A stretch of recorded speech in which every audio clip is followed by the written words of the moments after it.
New at 6, Wurstfest is 6 months away and construction continues on the festival grounds in New Braunfels. Hill Country reporter Leah Durain with the rebuild update. Construction is on time. Crews are at work right now preparing the area where the new Marktplatz will be built.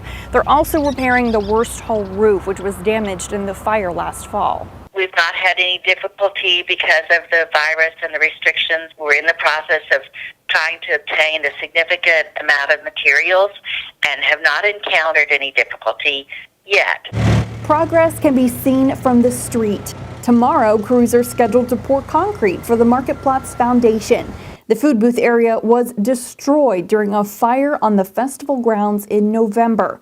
These renderings show what the new Marktplatz will look like, complete with a German village feel. The Wurst Hall roof is being repaired, cleaned, and painted. You'll see the iconic Wurstfest lettering back up near the end of the month. The festival is a tremendous economic boost. It also provides an opportunity for about 18 to 20 nonprofit organizations to come in and raise money. The Wurstfest Association, their rebuild committee, and the nonprofit vendors are all working together to move forward from the fire.